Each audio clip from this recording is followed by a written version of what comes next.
Aloha, everyone.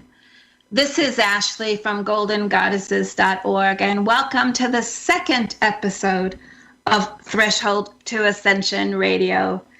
Thank you for holding space for us as we work through some of the little kinks that often come up when you're launching a new vision, stepping into the unknown, taking that brave first step into seeing the new reality created. In just a few moments, I'm going to introduce my guest for tonight, and I'm so excited to have Paul with us and all the emails that you've been sending to me, sharing how much you're looking forward to hearing about his journey.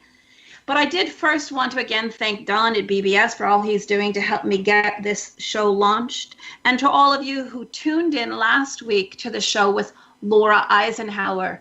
There was so much powerful information. We celebrated the 8/8 Lionsgate yesterday. We're moving into a solar eclipse early Saturday morning, North American time. In fact, I'll be doing a link-up teleconference that morning. And then we're moving out of the 8/8 gateway. It comes to its conclusion on August 12th. Though there's still a lot of energy moving, not to mention our dear friend Mercury retrograde. Just keep breathing. This is indeed a time when things don't go quite to plan, to stay in your heart and to, in a way, kind of play the game of testing your self-mastery. How do I respond? Do I take a deep breath and allow the universe to bring things full circle, or do I get frustrated? I mentioned that we would announce the winner of our sweepstakes for the 30-minute reading with Laura Eisenhower tonight, and that is Claire Chamberlain, the goddess Claire Chamberlain. I'll be sending you an email with the details. Thanks to all of you that entered, that provided feedback on last week's show, and also suggestions for future guests. I do want to mention that next week my guest will be Susie Hansen. She's a contactee who really tunes into the consciousness of the benevolent connections with our star family. And I'll be sending out the announcements of all that's coming up over the next couple of days.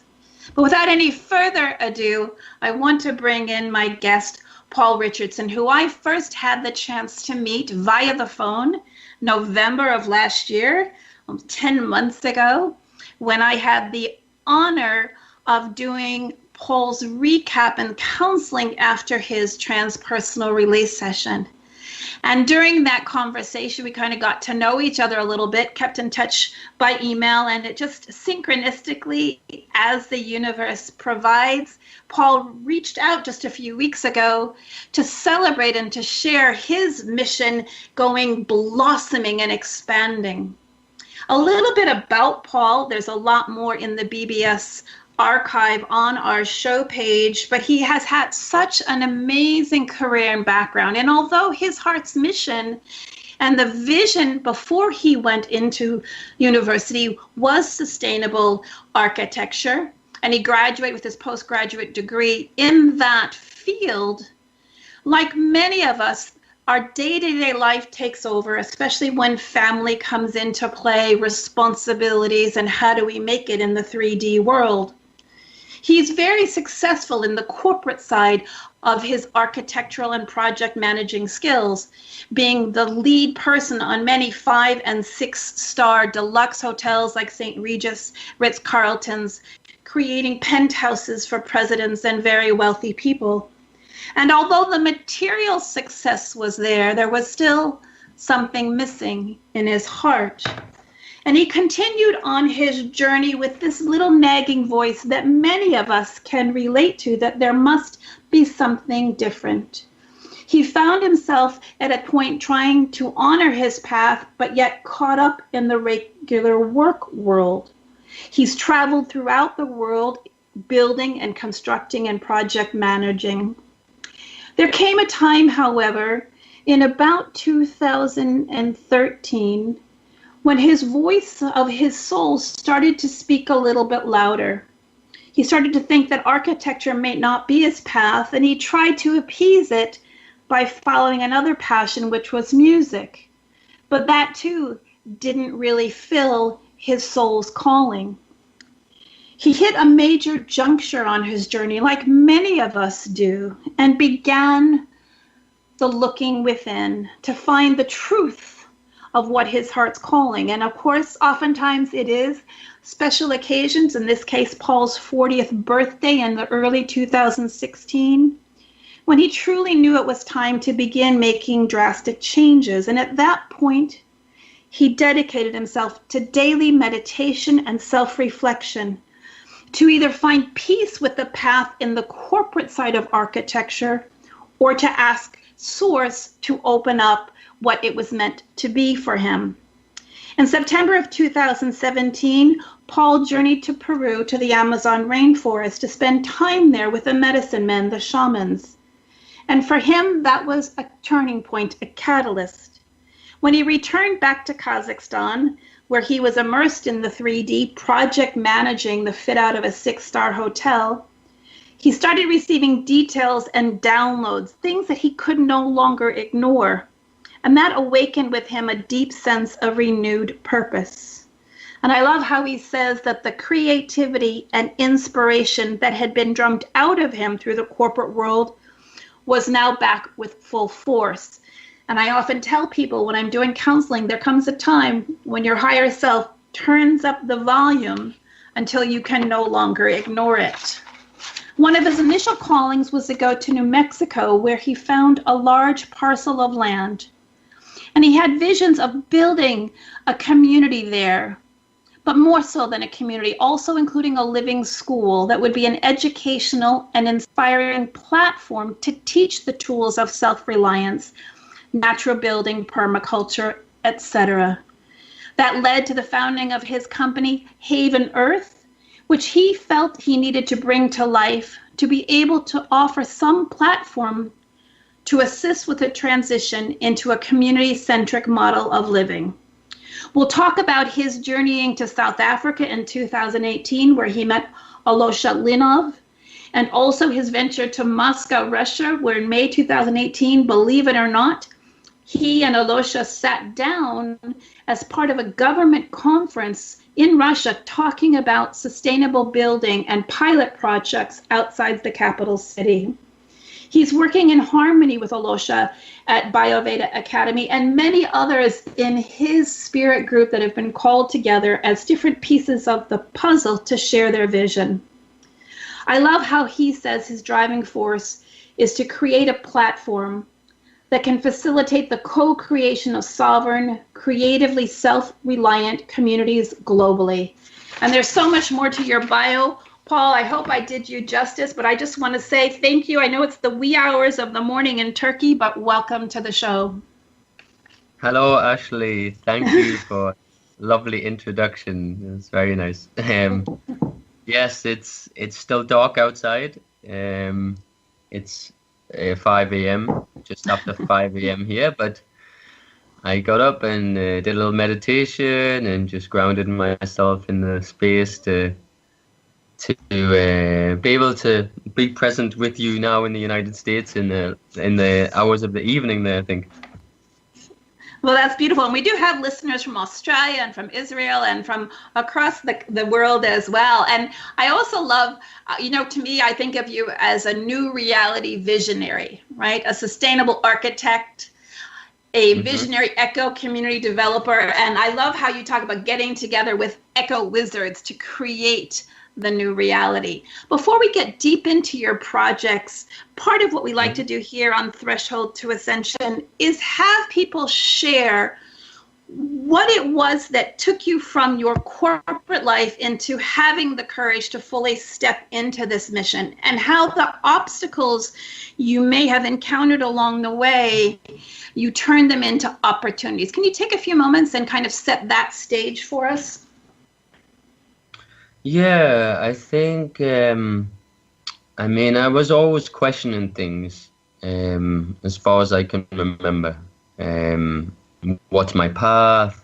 What am I supposed to be doing? I always felt like I had a strong path in my life. I felt like a really deep calling to do something important. I felt from a young age that, but I think as I grew older, that path seemed to become more daunting for me, actually. In some ways, as I kind of got into the corporate world, it became almost alien, the idea of having a life path and a life purpose. And if you started talking about that kind of stuff in the corporate world, it doesn't go down so well, as you can imagine, especially in the world of architecture and engineering and these kind of things. So yeah, it was just something in me. It was affecting my life so much, not being on my path. That really, I think, motivated me finally to kind of make some drastic changes. And part of that was the self-reflection and the self-mastery and the meditation practice. But as the more I got into that practice of daily meditation, it really started to have kind of a multiplying effect in my personal life, in my work life. I used to come home from the construction side of big project and meditate on lunchtime, and I would find that all of the stress and all of the issues that were arising in the day, when I came to that space of meditation and contemplation and just connecting in the present moment and connecting to higher guidance, that actually the answers would start to just flow. Actually, I would go back in the afternoon, like renewed again, and resolving all of the problems without really a stress. It just totally kind of transformed how I could see things. The stresses weren't the same. And I'm curious, did you find that once you chose to meditate, that it was easy for you to do it on a daily practice, or it took a little while for that to be just an easy thing to do, just like brushing your teeth in the morning?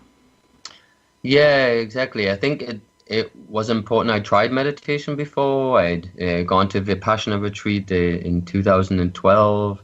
I had tried to bring meditation practice in, but I needed to find something that worked for me, and I found something that was, only around 15 minutes, and it was that just having something short that I could connect with, that allowed that to grow and develop.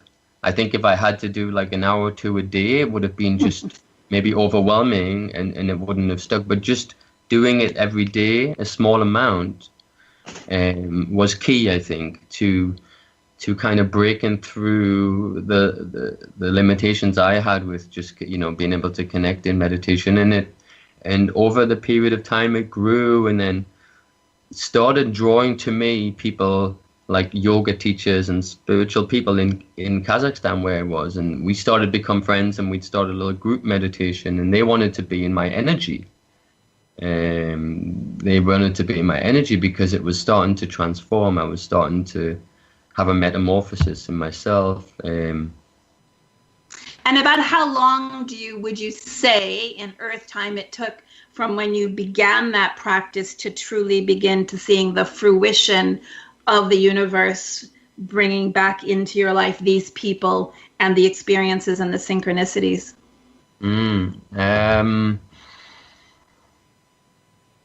I would say it was about a year, actually. Mm-hmm. And it really started to have, like a magnetic effect.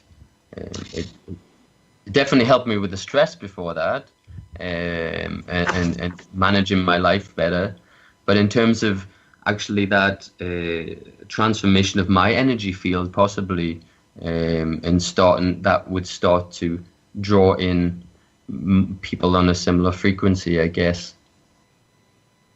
And I think that's important for the listeners to really take on board. And I know many of you have, that oftentimes it's the small steps, the little things that we do, just taking those steps that accumulate to the amazing results like your mission fully blossoming. I mean, this really, in a way, was over a 7-year process for you. You actually got your degree in sustainable architecture. And so that had been a passion of yours, but it took a little bit of pieces coming together, your own soul growth, finding this discipline for all those puzzle pieces to come together for you. Would that be an accurate way to describe it? Yeah, I think so. It was a combination of lots of things that had happened over that, kind of a period of time after university that brought me to the point of kind of actually, not necessarily a good point. I felt like it was a crossroads, when I did turn to dedicate myself to that practice. I just really felt dark forces were starting to creep into my life. And that really made me realize that them forces are real, both light and dark. And now it was my time to choose. How did I want my path to unfold? And at that moment, I really felt like I had to make a decision for my future and for my family's future, because I think we don't realize enough, or maybe people in society don't realize enough, how powerful our thoughts are, how powerful the way we think and the way we express ourselves is in terms of creating our future reality. And I was, from the extremities of my life before that, I realized I was creating that in my life, all of the hardship and all of the struggle. So it made sense for me to dedicate myself to the meditation, because I felt like that would be the key that would, kind of open the door to my finding my passion again and just being present. And in your circle that was around you when you were the successful corporate architect, how did that community support you or question you when you made the move into stepping into what truly was your field of study, sustainable architecture? But did you go through any initiations in that transition? Yeah, I definitely, I kept it quite to myself in some ways, apart from the people that I felt would understand. And I wasn't having any really social circles in the work environment. I was actually traveling quite a lot for the projects. That was actually part of my job, was kind of like a problem solver, resolving issues with, why things weren't working and why, weren't happening as they were supposed to. But yeah, I think it was a conscious choice in a way to start surrounding myself also with people I felt their energy was more aligned with where I wanted my energy to be. Sorry. No, it's okay. Finish your thought. No, I was just going to say I did, get support from some friends, but I think they were, people have resistance and were like, oh, don't, they were telling me like, oh, don't meditate too much or things like this, and when I decided to go to Peru, some close friends were saying, oh, I'm afraid you're going to change and this kind of thing. And it's just amazing how people, their own fears hold you back, hold us back, because they don't want you to change into someone that maybe they think will see through or something. There's some paranoia in people for us changing. Maybe they think we won't, love them anymore or something like that. But I found it the complete opposite, actually. That you loved them more, that you had more space in your heart. Yeah, exactly. And I think that's important also, that when we are truly comfortable with who we are, and comfortable being authentically who we are, that's the frequency we hold. And that's the frequency that begins to draw into our circle, such as happened to you in Kazakhstan. More people that were interested in sharing that energy through meditation or through the community brought together. And that's an important part, I think, of the ascension journey, is that comfort level of being authentically who you are. And when you're true to yourself, letting go of worrying about what other people think. Yeah, exactly. And so you came back from Peru and had a profound situation there. And as you said, everything started to change and you began receiving details and downloads and had that renewed sense of purpose. Can you describe a little bit about what that experience was like and what we were getting downloads about? Yeah, I mean, when I came back from Peru,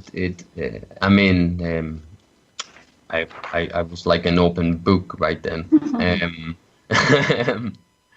and very much wanting to share that story that I had, the awakening I had, that experience that I had, and it was like, how could I say it? I wasn't sleeping very much, to be honest. Once I came back, I was maybe sleeping a few hours a night. I was just so inspired with creativity again. Like, I was sketching. I remembered, like, I know how to sketch.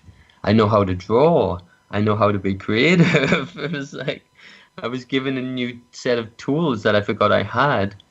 And it was like through that process of opening to the creativity that just stuff was flowing through me. I was drawing ideas for recycling water systems, natural systems, and then I would look on the internet the next day and find that was already created, and just all these kind of things. And it just seemed very logical, actually. It just seemed very straightforward.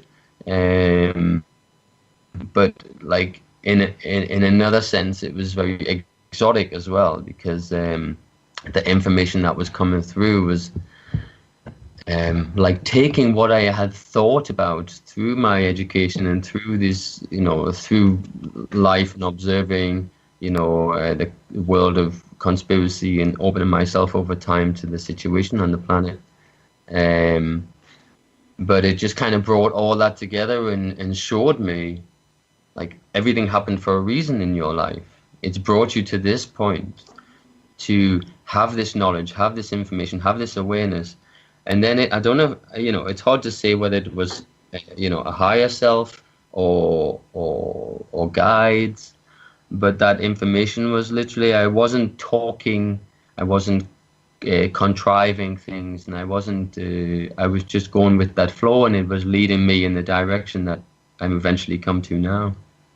And how would you describe, everyone is unique and different, the way they receive guidance and they receive downloads? Was it full thought forms? Was it voice? How would you describe the way it happened for you? I think more it was just, I was so present in the moment. I mean, I feel like I still maintain that. And it was almost like more imagery. Mm-hmm. Because I think I'm a very visual person. Obviously, I've had to, from a young age, I think, had the ability to kind of perceive space that doesn't already exist, or perceive things that don't already exist necessarily. So, I could imagine things that I could create. But I think that went to sleep, and then it came back to life with, like, on steroids. So it was. Well, and I think that's beautiful, because as we interview other guests and they talk about the different ways of perceiving, it helps the listeners to know there isn't one way to receive information. And it's that, as you very, very beautifully said. It's being present in the now moment that opens up the channels of guidance and inspiration to come through.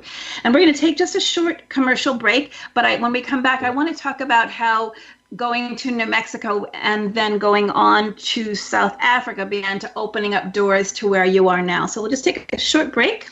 Okay. I'm Chief Joseph, and I'd like to talk with you about a product called Stop Itch. It's an all-natural product that stops itching and scratching instantly from all types of rashes, including eczema, psoriasis, dermatitis, poison oak, all bug bites, and it's safe for kids and babies of all ages. And for a limited time, it's half off at www.theskingod.com or 888-391-5432. Thank you. So before we went on that short commercial break, we were talking about the download of information that you got. And part of the guidance you got in October 2017 was to go to the United States and view this parcel of land in New Mexico, where perhaps your vision expanded even more. Would you like to share that with the listeners and how that became the birthing point of your company, Haven Earth? Bless you. Yeah, thank you. Yeah, exactly. It's kind of interesting, actually. It was very synchronistic, the whole thing. And I love, actually, the story of how it happened. It was about 2 weeks after I came back from Peru. A friend of mine, a Serbian friend of mine, who he's an architect, and he was working on the same project for the same company. And also, but he was inclined to more spiritual things. And he was leaving Kazakhstan right then, and it was that night I said goodbye to him. As I was walking him home to say goodbye, one of my teeth fell out in my mouth. I was eating like a brownie. There was nothing hard in there, and my tooth came out, and I was like, what? And so I was carrying my tooth with me to his house, walking with him, and then it was kind of emotional goodbye, and then I went back, and I couldn't sleep at all, and I was just receiving it. I started receiving this information to research and find this land. So I got guided to a gold mine in Arizona, and gradually it wound me up in this piece of land in New Mexico, northern New Mexico, and I was working full time. I didn't know what to do. I had responsibilities and all of these kind of things. So I decided to trust the guidance, and I basically left my corporate job and booked a flight to the US, and I just left. I really, it was such a strong feeling in me that this was what I had to do, and I knew that I had to follow that guidance, and the whole journey to New Mexico was very interesting. I kept seeing a little, like a bee, like a honeybee on the menu on the airplane, on the hotel entry card, and all this thing, and I noticed it, but I didn't think too much of it. And then I got to the land eventually in New Mexico, this beautiful, approximately 200 acres, and the agents were there, and they were explaining the land and etc. And I asked if did anybody else come and see the land before then, and they said yes. There was two ladies. They love beekeeping, and they said this land is perfect for bees. And so I was like, wow, and I just got that shiver thought in my body. And I explained them my journey there, and then right at that moment, and this was in November. This is in November when frost has already started. A bee came flying in between us and landed on my hand, landed on top of my hand, walked around, and then flew away. And they were just like in shock. So it's kind of been like that since then. Just synchronistic things happening, and since November I went. I started traveling. I went to Africa. it was around the same time Alosha Linov just came into my inbox. He was running a workshop in South Africa on Michael Tellinger's property. And I was subscribing to Michael Tellinger's on his mailing list. So I'd received this, and I just had this strong sense that this was very synchronistic. So I contacted Alosha, and we kind of hit it off straight away. And if you just give a little more of Alosha's background for the listeners who aren't that familiar with him, the organizer of Bioveda Academy and your partner in a way now in collaborating, but can you just give a little of Alosha's background? Yeah, I mean, Alosha, I think about, he never really was too much in the corporate world. He had his own business doing kind of like a funky decoration company.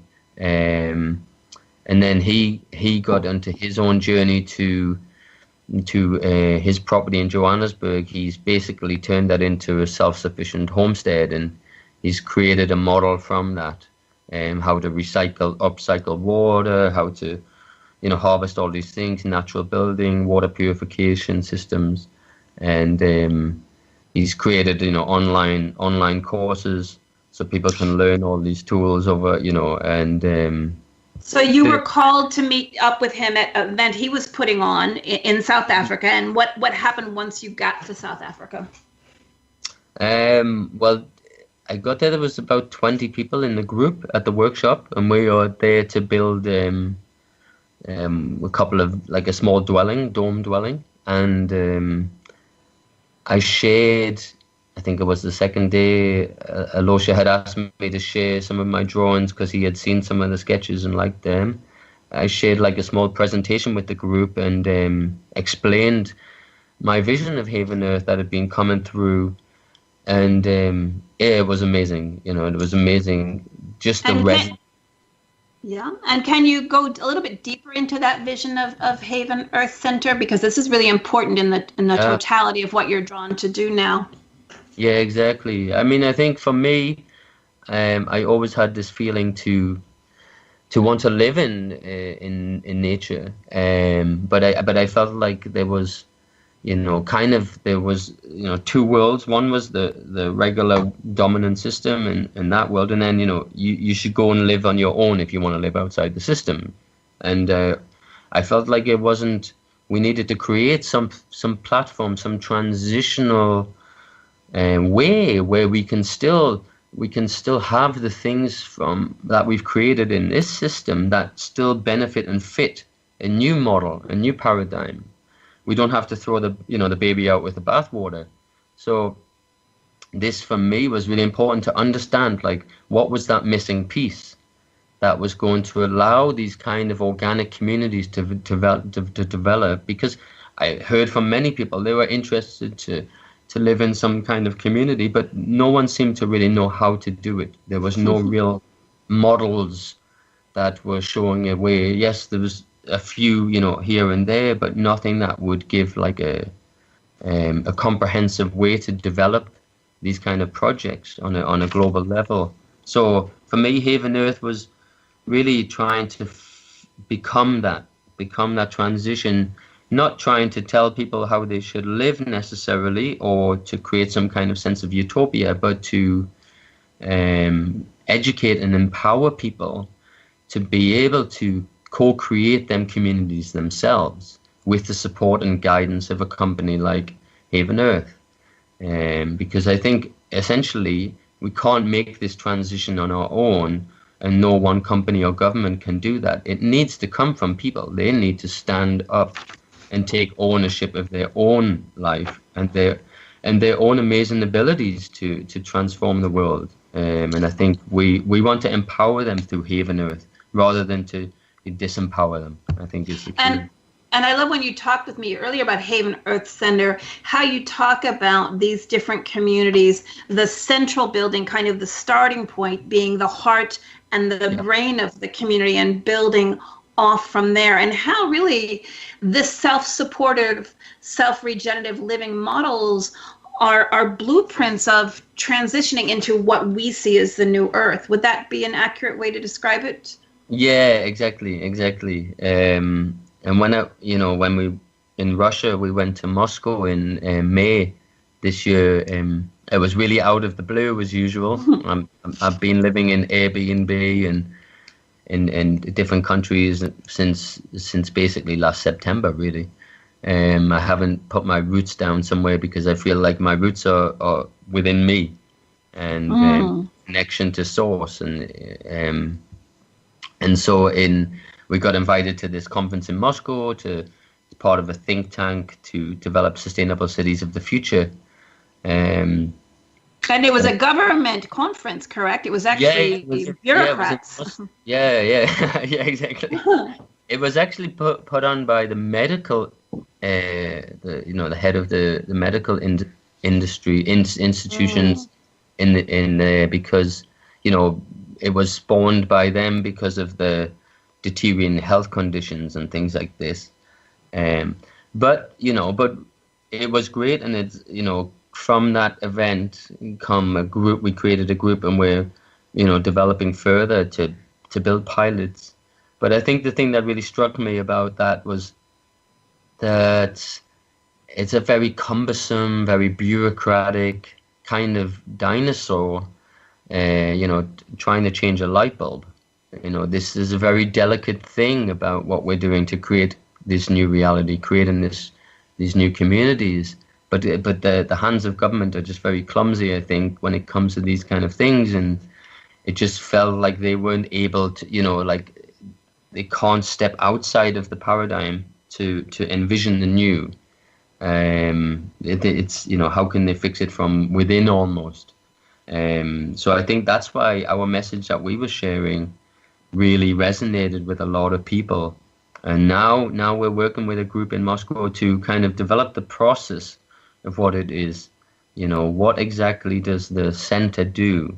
Because we see the Haven Earth Center, each project itself in the development of a community would become a school, actually, would be a living model. So, normally a construction process is very entropic. It just uses energy, it uses money, and it often uses the soul of people. You find a lot of companies are going bankrupt after being on a construction process.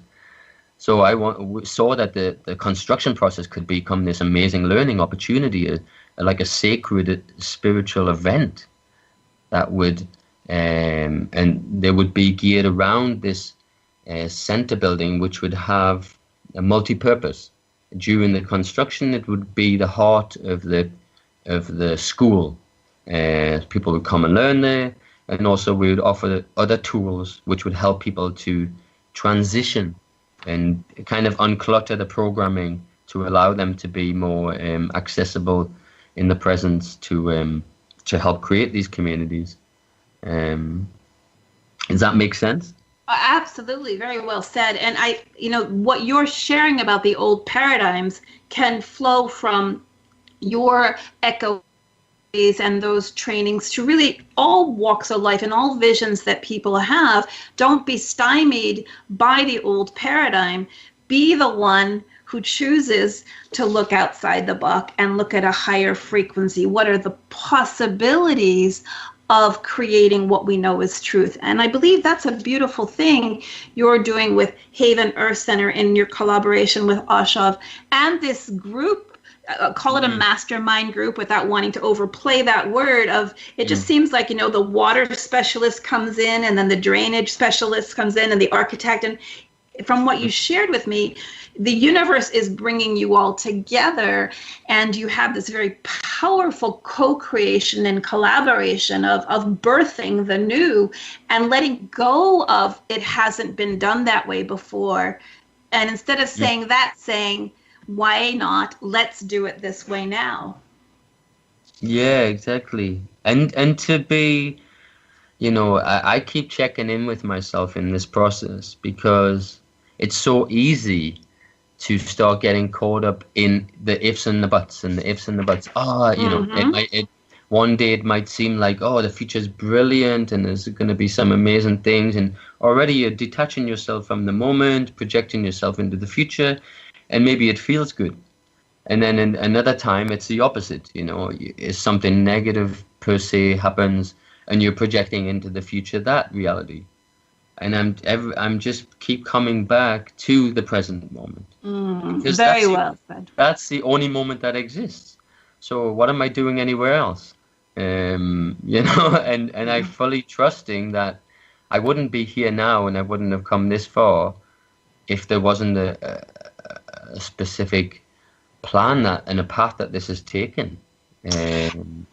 And so your community centers the concepts, and obviously each one's a little bit different. Some are more personal and some are large complexes, if you will. But I love how, and I know your website, havenearth.org, is still being birthed. And on Ashl's, he talks about the water, he talks about the wastewater, he talks about the food.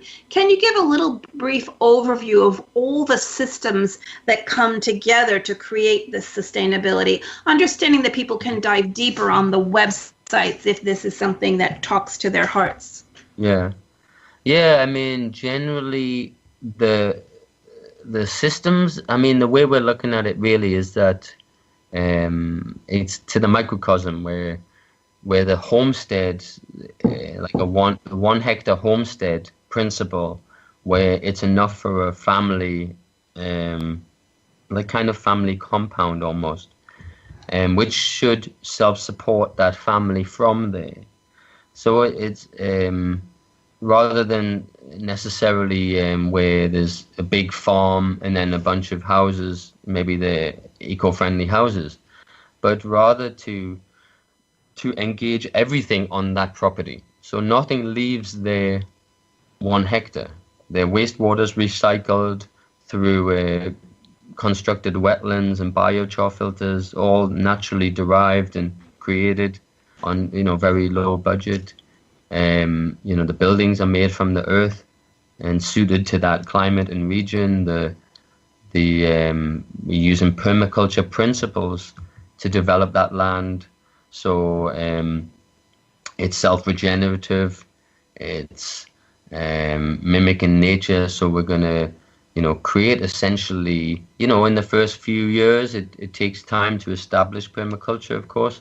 But the thing about it is, in the name itself, perma, it's a permanent thing. It replicates nature. So once it establishes itself, it's on its way, and you don't have to maintain it too much. 1 hour a day, and you can maintain your property and have food. So it's really about a whole systems approach, not only the building, but harvesting the rainwater, capturing the rainwater in water storage tanks, and really seeing each homestead project as a model, of perfecting that model to self-reliance. And then essentially each homestead is a sovereign entity within that sovereign community. But there's not necessarily a really forced kind of setup, I think, where people have to do too many things within the community. We imagine will agree that with people as the community develops. It's kind of hard to start imagining how to tell people how to live when we're trying to move away from that paradigm and ask people to listen to their own heart and how they should live. I mean, we can give guidance and help people heal and deprogram in that process. Well, and I think each community or each project has its own consciousness, if you will, its own oversoul, its own intention that will play out. And, community and intentional living is a whole nother radio show, right? There's a whole, I chatted briefly about that. It's a whole nother radio show. And I am going to invite you to stay on after we finish here. We've got about 10 more minutes. We'll do an after the show again. And Momo and Marie, I'll ask your questions in the after show, which will be on the YouTube channel. But I wanted to take a moment to kind of dive into this event that's happening over the autumn equinox, where people, if they're drawn to come to Turkey, I know Bodrum is a beautiful part of Turkey, to actually have this hands-on experience. And, you know, it's from how you're living on the land and the food that you're eating and the yoga that you're doing, and the whole experience is much more than just learning how to build construction. Would you like to just share a little bit about your and Asho's intention for this event in Turkey so the listeners can understand? Yeah, exactly. I mean, the project is a one permaculture farm project, actually, and the owner of the land, he was in the corporate world, and he decided, a young guy in his 30s, he wanted to do this and build a home off the grid and a farm. He wants to help his parents. They can come live with him. And we really, you know, Alosha and myself in the workshop, we're teaching the skills, but really it's more than that. It's such an empowering, healing, spiritual kind of a workshop. It's like almost like ceremony. It's very interesting. There's so much validation that happens. So many people stepping up and stepping into their power, and we hold a really sacred space, so people can feel free and open to share their things that they can't share in the regular world. You know, this is the kind of events that you connect with people that you will stay in touch with, and you will maybe do work together, you'll create projects together or support each other, because you're finding that community of people who are, you know, fringe, essentially. They're not the mainstream, and they often these, you know, you feel slightly isolated maybe, but it was really great. We have some people coming from Kenya who are creating an orphanage in Kenya, and we're going to teach them the tools and help them with some design for this little community they're going to make. We have some really interesting people already signed up, and it's really for me, the workshop I went to last year was a really profound time, and I think just the nature of everything that's happening on the planet and where we are right now, it really fits. It's like a puzzle piece that was missing, and I think that's really what we want to give to people, is that power and that knowledge that they're not alone, and that they can create these things, and that there is a network of people who will support, and there are communities getting developed and new visions, and, you know, give them the courage to do it, actually. And in the actual construction that you're doing in Turkey, it is both the aircrete and the earth bag, the super adobe mix. Is that correct? Yeah. Can you explain a little bit of the differences in those two for perhaps people that are just new to this? Yeah, I mean, this earth bag is, if people don't know, is, you know, the rolls of them white bags, sandbags that they use in the construction regularly. So they're very easy to get anywhere in the world, and they're cheap. And you fill them with a mix of earth and a little bit of concrete, just a small amount to just stabilize it. And it's almost earthquake resistant, because of the nature of the concentric rings that you build up.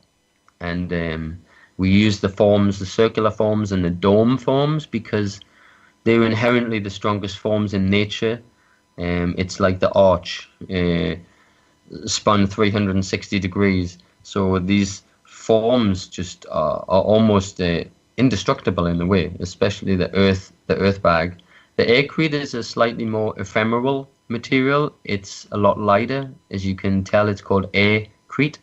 So we're putting like natural washing up liquid into a air compressor mixer that injects it into foam into this concrete, and you make these very light blocks, and you can basically compose your aircrete dome structure using we use these compasses that we put into the ground and create this. It's a really interesting process, because it's very quick for people to learn, and you know, really they can build a smaller project, test it, and then, you know, get some friends together or volunteers. There's a lot of volunteers out there wanting to learn this stuff. So, they can literally build their home for $10,000. It's really a fantastic opportunity. And about how much square meters would a 10,000? Someone actually asked a question, Maria. I'm going to bring your question in now. She wanted to know what's the average size dome house and the cost, and do you design them? Yeah, of course we work on design stuff, and we can support people in there, if they have, some thoughts on what they want to design.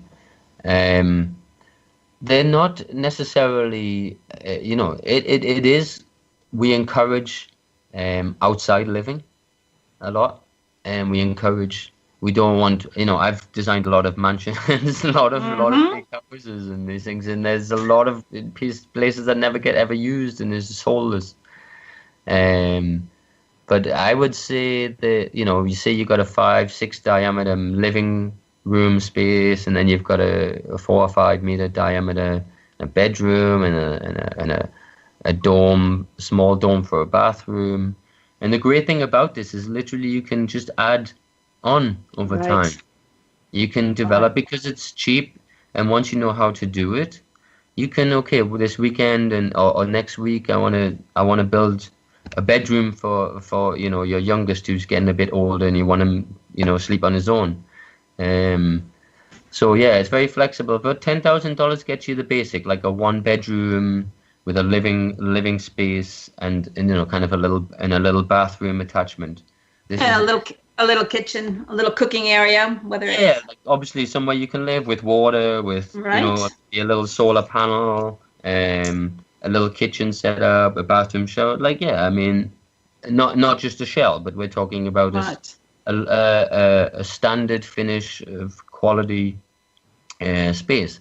And the great thing about these spaces, they are so interesting anyway. You don't need all this decoration and nonsense to make your empty box feel like a home.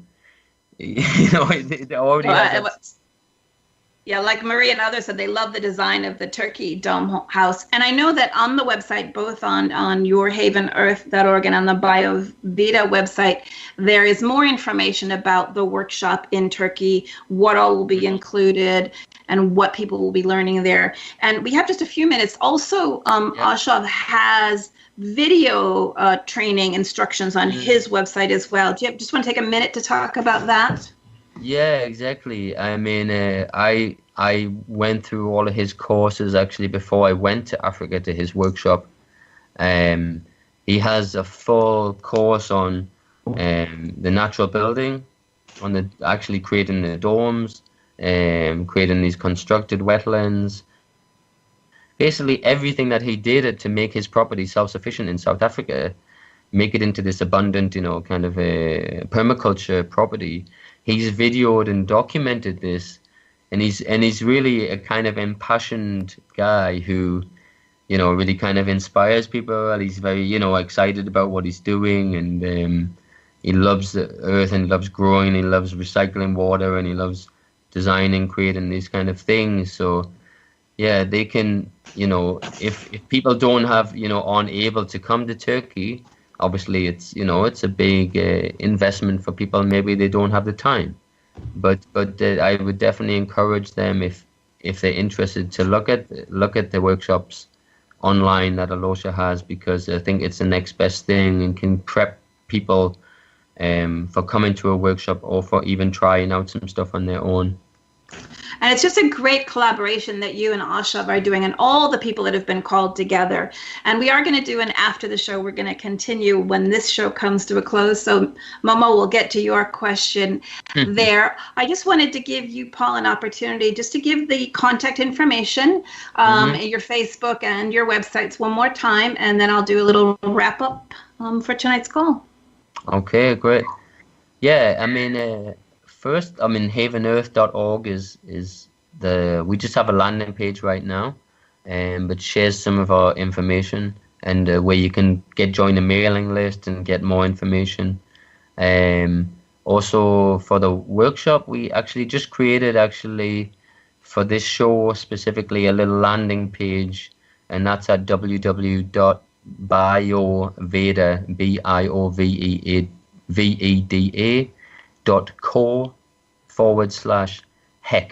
HEC, which is Haven Earth Center. And that will take them to a page which has both the workshop and also the training, the online courses. So people can just have a look and see if that resonates with them.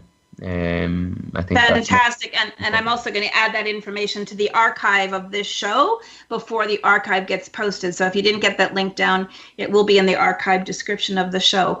Paul, I just want to thank you so much for spending this time and for following your passion and really taking that leap of faith. I think you're an amazing inspiration to people who have been having that question of, do they move off of their corporate path into the path that really feeds their soul? So I want to thank you so much for that. I look forward to a little more conversation on our After the Show segment, which will go up on the YouTube channel.